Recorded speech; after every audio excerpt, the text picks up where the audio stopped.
boleh terus untuk membangun manusia roh kita konsisten ya di dalam keseharian kita. Dan sebentar kita akan mengalami persekutuan dengan firman Tuhan. Pak Yakub, apakah sudah bisa dimulai, Pak? Silakan. Baik, Shalom, selamat pagi. Mari kita minta Roh Kudus memimpin kita supaya ketika saya berbicara, Roh Kudus yang ada dalam diri kita juga berbicara kepada kita secara pribadi. Roh Kudus, kami berdoa dalam nama Yesus supaya pada masa-masa yang tidak pernah kami bisa prediksi, bisa kami kontrol, kasih-Mu menyertai kami, dan Engkau berbicara setiap kali kami berdoa dan berharap kepadamu. Kami percaya Kau mengasihi gerejamu, tubuhmu. Shalom, Bang. Kami serahkan waktu yang indah ini ke dalam tangan-Mu, dalam nama Yesus. Amin. Saudaraku, tema pada pagi hari ini adalah kasih agape.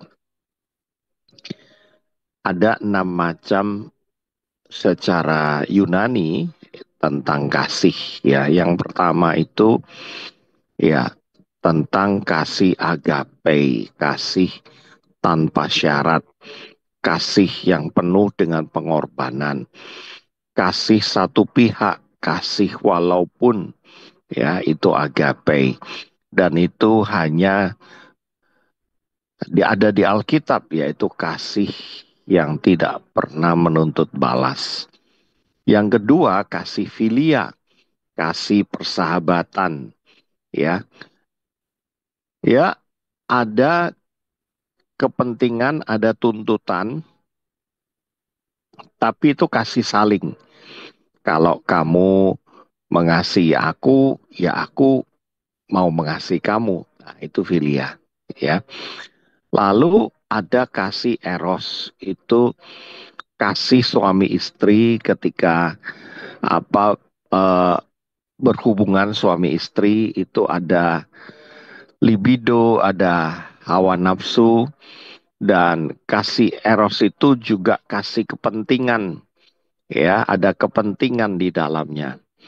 Kemudian ada kasih storge. Storge itu kasih antara anak dengan orang tua, keluarga, ya.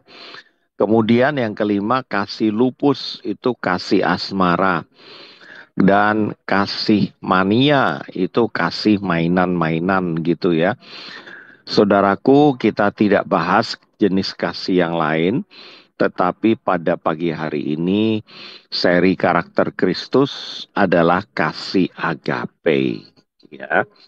Nah, saudara, di firman Tuhan tentang kasih agape ditulis tentang kasih tanpa syarat yang harus mengorbankan diri seperti Yesus dan tindakan aktif demi kebaikan sesama. Itu kasih agape. Saudaraku, inilah firman Tuhan tentang kasih agape. Yohanes 3 ayat 16 berkata, karena begitu besar kasih, ya, dalam hal ini bahasa Yunaninya kasih di sini agape. Allah akan dunia ini sehingga ia telah mengaruniakan anaknya yang tunggal supaya setiap kita yang percaya tidak binasa tetapi memperoleh hidup yang kekal. Saudaraku, apakah kita tahu bahwa ini adalah tawaran tanpa ada tuntutan? Itu sebabnya banyak istilah ya, um, believe Jesus cost nothing, ya.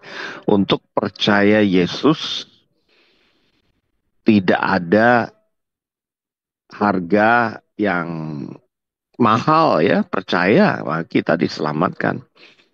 Tapi following Jesus, become disciple of Christ, menjadi murid Kristus, itu cost everything. Segalanya Tuhan mau, seperti Yesus berkata, jualah milikmu semua, ikutlah aku. Saudaraku, saya percaya bahwa hubungan kita dengan Tuhan adalah hubungan kasih agape.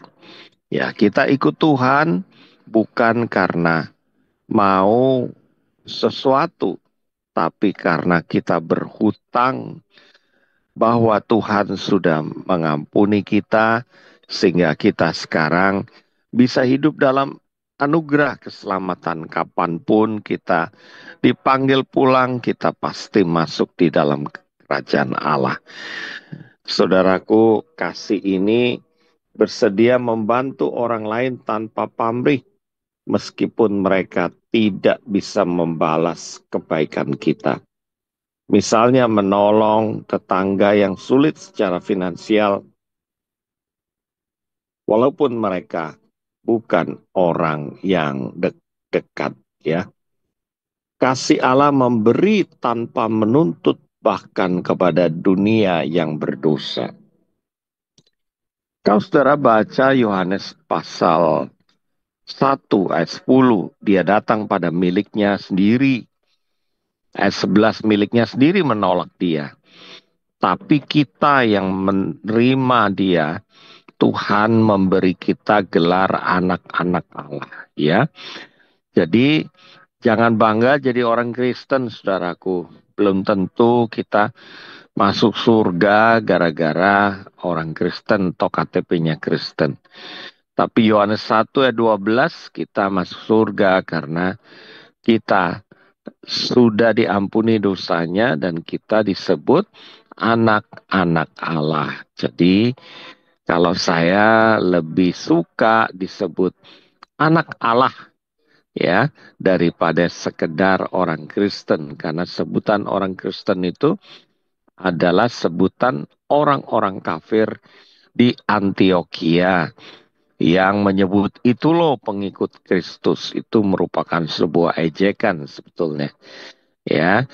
Nah, saudaraku, firman Tuhan yang kedua mengenai kasih agape ada di dalam Roma 5 ayat 8. Akan tetapi Allah menunjukkan kasih-Nya agape kepada kita karena Kristus telah mati untuk kita ketika kita masih berdosa. Kasih agape adalah kasih yang tidak tergantung pada kelayakan penerimanya. Maksudnya begini, kita mungkin tidak terlalu mengenal atau bahkan ada famili saudara kita yang memang jauh, atau bahkan orang itu tidak terlalu dekat dengan kita, ya. Refleksinya, aplikasinya mengampuni orang yang menyakitin kita, bahkan jika mereka tidak meminta maaf. Menunjukkan belas kasihan pada rekan kerja yang pernah menyakitin kita. Semalam saya berbicara dengan istri saya, bagaimana ada eh, keluarga bukan keluarga serumah, ya, keluarga jauh lah begitu, family. Yang kalau perlu datang ke rumah, utang duit, ya selalu begitulah, utang duit, utang duit, utang duit gitu, ya. Dan kami selalu membantu.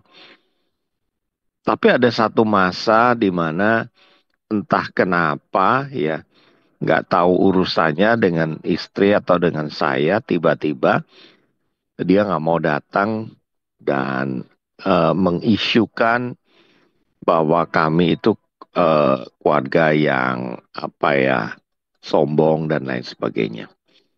Semalam kami komitmen tetap mengampuni. Istri saya bilang kita harus beres di hadapan Tuhan, jangan menghakimi dia. Saya setuju.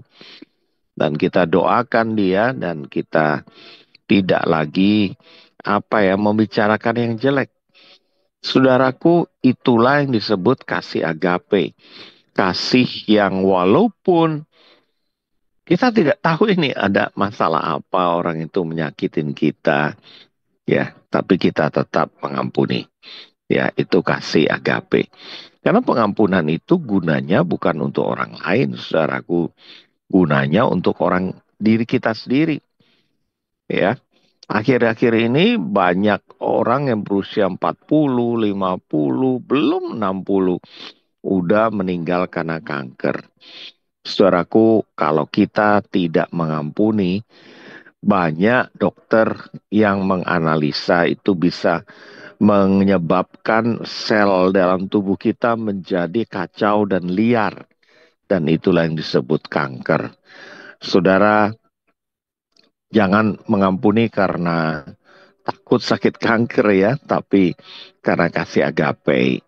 Karena kita ini murid Kristus, karena kita sudah diampuni, maka kita mengampuni. Dan pengampunan itu gunanya untuk kita loh, bukan untuk orang yang menyakitin kita.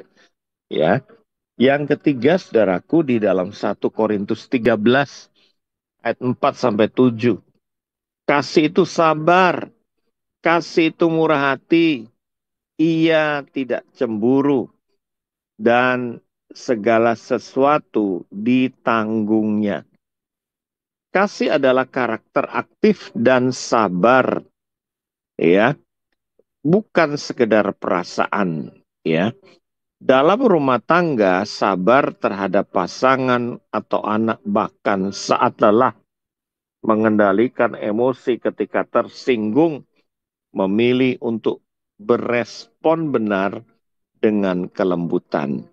Nah, saudaraku, kalau berbicara mengenai kasih agape, memang nggak jauh-jauh dari karakter kesabaran ya terhadap um, anggota keluarga atau pengendalian emosi ketika tersinggung. Karena ini berbicara mengenai Allah sendiri. Kasih itu adalah Allah sendiri. Ya, 1 Yohanes 4 ayat 8 gitu ya. Saya mendengarkan seorang hamba Tuhan berkhotbah. Pernah satu kali di Singapura itu menggunakan kasih itu adalah Allah, maka mereka orang Singapura kan sudah menolak Yesus itu. Sebagian besar mereka tahu kekristenan tapi mereka menolak. Nah, apa yang mereka lakukan? Mereka menawarkan bantuan untuk membawakan barang, menemani uh, orang tua yang sering ditinggal sendirian di rumah, menjadi sahabat mereka. Nah, saudaraku, mereka menerima dengan baik kasih semacam itu, dan akhirnya dalam pelayanan mereka tanpa pamrih itu, mereka bisa menerima Yesus sebagai Tuhan dan Juru Selamat. Saya sendiri mengasihi orang-orang yang bekerja dengan saya, pembantu, juga driver maupun tetangga. Ya, di hari raya ini kita juga ikut mendoakan mereka, kita juga membagi berkat, ya, bahkan ada juga anggota-anggota, misalnya forum FBR, forum Betawi Rempuk, ya. Ada juga waktu zaman FPI atau apa itu, nyamperin tuh kantor saya, rumah saya. Dan banyak orang yang kesel karena mereka. Tapi saya terus mengingat bahwa mereka perlu dikasihi dan diberkati. Saya pernah cerita pada saudara, uh, saya selalu bilang pada driver saya, anak-anak saya juga, saya udah nggak nyetir lagi ya karena usia. Uh, saya bilang kalau tukang parkirnya ya biasanya mobil 5.000 minta 10.000 kasih aja. Bahkan kalau mau 20.000 kasih aja lah ya.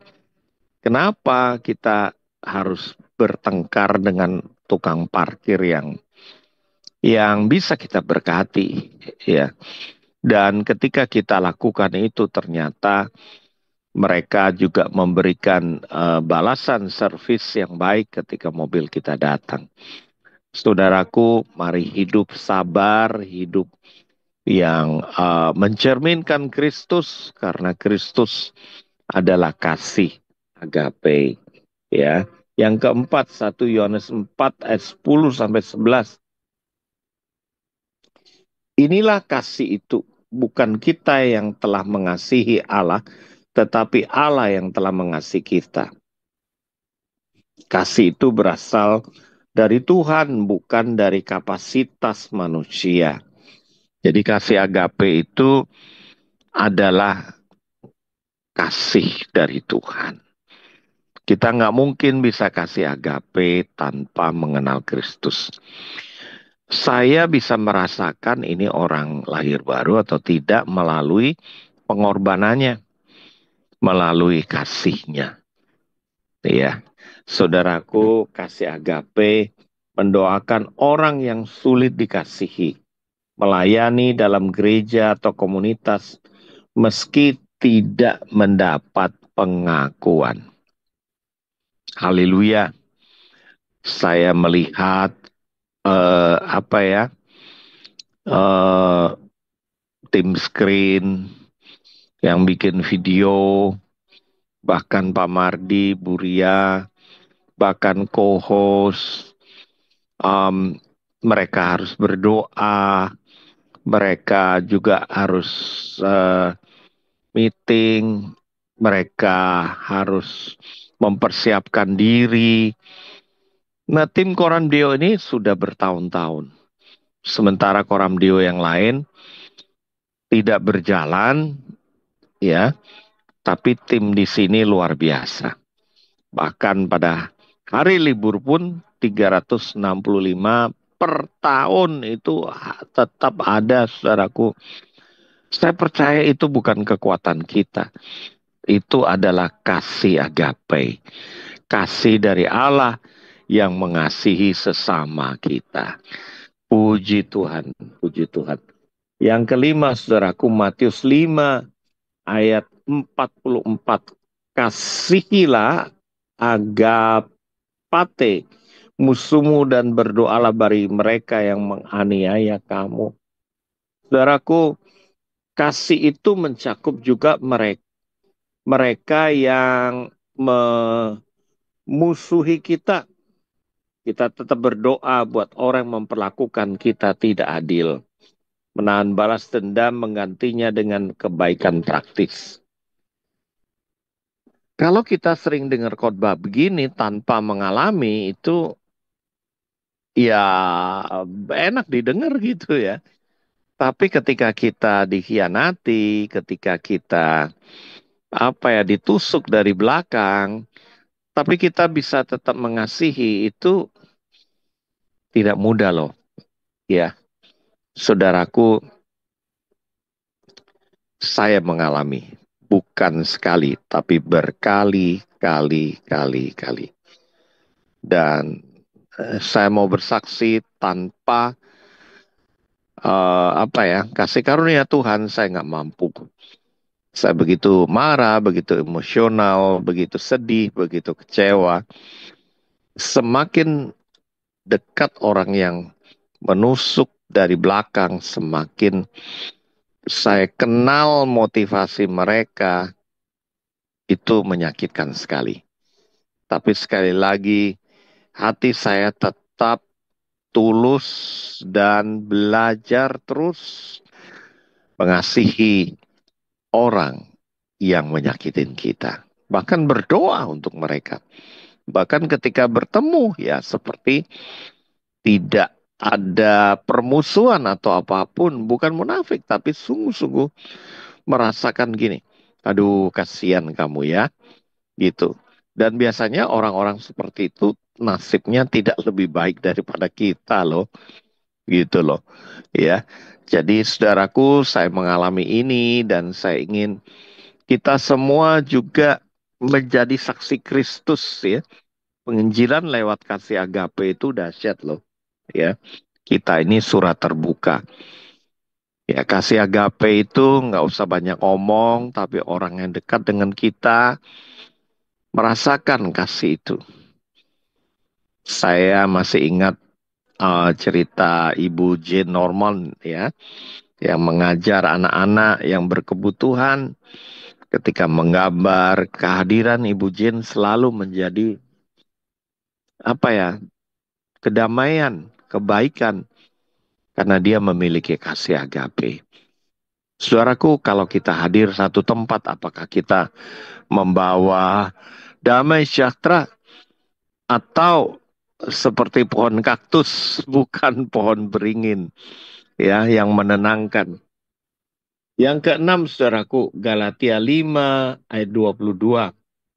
Ya, buah roh ialah kasih agape, sukacita, damai sejahtera. Jadi kasih agape adalah hasil dari hidup yang dipimpin oleh Roh Kudus. Itu sebabnya tiap hari kita berbicara self-talk dengan roh kita, juga dengan Roh Kudus, saudaraku. Ya, aplikasinya berusaha hidup dalam roh, membangun relasi yang penuh kasih di tempat kerja maupun di keluarga, memilih berkata jujur namun dengan kasih dan empati. Atau kita sebut asertif, lembut tapi tegas. Saudaraku, kasih agape itu negur, mendisiplin. Kalau murid-murid saya bersalah, saya tegur, saya disiplin. Ada orang yang sangat terhormat, dia kepala rumah sakit dan minta dimuridkan. Saya berkata kepada dia, saya bersedia asal kamu betul-betul bertobat, ya, karena dia memang melakukan beberapa dosa, saudaraku. Dia mengaku dan dia mau bertobat, tapi dalam kenyataannya dia jatuh, dia jatuh, dia jatuh. Bukan sekali, berkali-kali, kali-kali. Dan saya berkata, kamu tidak bisa tertolong kalau kamu tidak mau bertobat. Saya berkata dengan keras, Tuhan pun tidak bisa menolong kamu, apalagi aku. Karena kamu terus mengumbar emosi dan hawa nafsu. Saudaraku, saat ini, karena kasih karunia Tuhan, orang itu bertobat dan dipimpin oleh Roh Kudus. Hidupnya berubah, keluarganya bahagia, dan pekerjaannya diberkati oleh Tuhan. Mari kita memancarkan kasih agape sehingga Roh Kudus sendiri yang bekerja. Roh Kudus sendiri yang memberikan pertobatan di dalam hatinya. Kasih agape adalah hasil daripada hidup yang dipimpin oleh Roh Kudus. Saya selalu berkata, andalkan Tuhan, andalkan Tuhan, andalkan Tuhan. Yang ketujuh, saudaraku, Efesus 5 ayat 2. Hiduplah di dalam kasih agape, sama seperti Kristus juga telah mengasihi kamu dan menyerahkan dirinya. Saudaraku, kasih agape adalah tindakan konkret berkorban, ya. Mengutamakan kebutuhan pasangan atau anak walau harus mengorbankan kenyamanan. Memberi waktu untuk mendengarkan orang lain walaupun kita sibuk. Saya ingin bersaksi bahwa dalam keterbatasan kesehatan saya selalu tetap mau melakukan konseling, ya, dan sampai kemarin pun tidak kurang dari 4 orang per hari. Ya, selalu ada lewat telepon, lewat WA, atau bahkan mereka minta ketemu. Saudara yang dikasih Tuhan, itu bukan kekuatan saya, tetapi ada dorongan yang selalu memberi saya pikiran, waktu untuk mendengarkan dan mendoakan mereka. Itu adalah kasih agape, kasih yang melakukan tindakan konkret dan pengorbanan. Yang kedelapan, ya ini yang terakhir, di dalam Kolose 3 ayat 14, saudaraku, ya. Dan di atas semuanya itu kenakanlah kasih agape sebagai pengikat yang mempersatukan dan menyempurnakan. Kasih agape adalah fondasi semua kebajikan orang Kristen. Dalam konflik jangan hanya mengejar siapa yang benar, siapa yang salah, tapi carilah jalan damai dengan kasih. Jadikan kasih sebagai motivasi utama dalam melayani dan bekerja. Saudaraku yang dikasih Tuhan, sekali lagi, kalau tidak ada kasih agape, MCD ini juga tidak bisa langgeng sampai hari ini. Hari ini banyak orang yang mungkin libur karena tepat hari raya Lebaran. Tapi saudara dan saya tetap melakukan bukan kewajiban, tetapi kebutuhan kita untuk bertemu dengan Tuhan dan dengan sesama. Saya selalu mengutamakan untuk mendoakan kita semua, mendoakan sesama yang berkebutuhan, dan kalau ada pertanyaan juga boleh. Nah, diskusi dalam breakup room nanti coba ceritakan pengalaman terakhir melakukan kasih agape itu apa. Kasih dengan kasih karunia Tuhan, kasih tanpa syarat, kasih satu arah, kasih yang tidak menuntut balas, ya, bisa sharing saudaraku. Ayo kita berdoa lagi ya. Bapakku di surga, terima kasih banyak karena kami ini bisa mengasihi karena Bapak mengasihi kami lebih dahulu lewat pengorbanan Yesus Kristus, lewat kuasa Roh Kudus yang ada dalam diri kami. Kami bisa merasakan bahwa kami tidak pernah sendiri, kami disayangi, kami dikasihi, kami diprioritaskan, kami dilindungi, kami diberkati, kami tidak berkekurangan. Pertolongan Tuhan selalu ada. Tuhan, Engkau adalah batu karang kami. Kami percaya pada hari ini kami bisa menikmati ya perkenananmu bersama dengan keluarga dan sesama kami. Berkatilah setiap kami yang membutuhkan pertolonganmu ya Tuhan. Biar kami saling menguatkan, saling mendoakan. Kami bersyukur untuk kasih karuniamu kepada hidup kami. Di dalam nama Bapa, Putra, Roh Kudus. Dalam nama Yesus kami sudah berdoa. Amin, amin, amin. Amin. Thank you, Pak Yakub, buat firman-Nya pagi hari ini. Kami semua yang mendengar boleh diberkati ya. Bukan hanya diberkati, tetapi mau semakin melakukan kasih yang agape.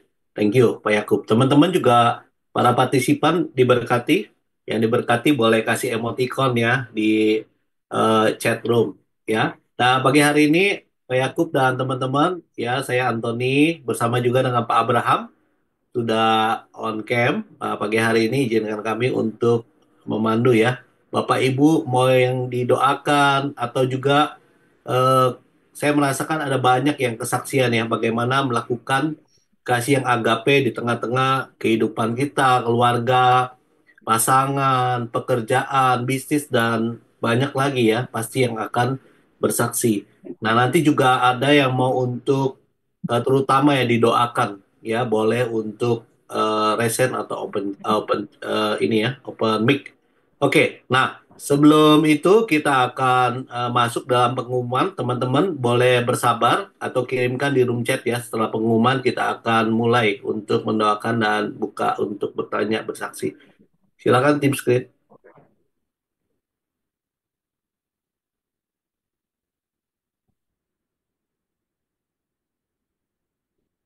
Shalom Bapak Ibu Saudara sekalian yang dikasihi Tuhan.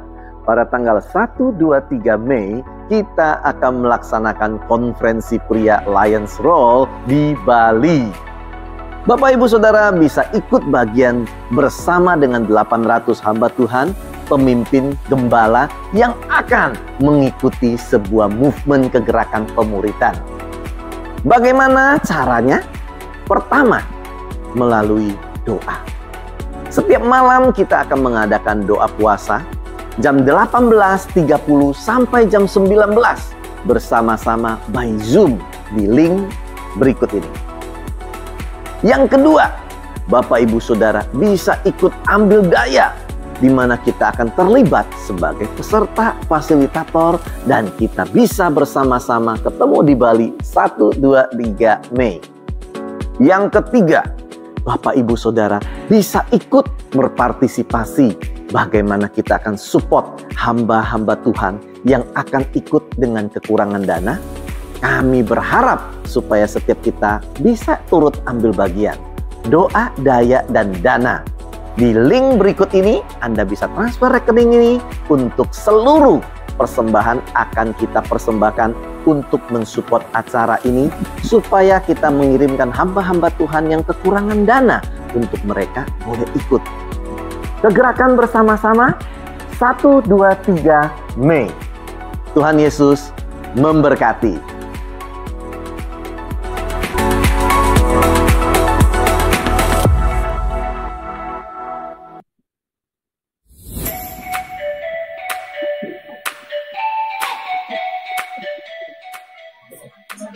Selamat datang di Khotbah Pagi Koramdio. Bagi yang baru pertama kali hadir, tolong tulis nama HP di kolom chat. Selamat bergabung. Bagi yang ingin didoakan, silakan tulis nama dan ingin doakan di kolom chat. Shalom sahabat terkasih. Apa itu kompak? Kompak adalah komunitas sepakat yang dimulai dari 2 atau 3 orang yang terikat dengan janji covenant untuk membangun komunitas kerajaan Allah. Mari kita berkompak ria. Tuhan Yesus memberkati.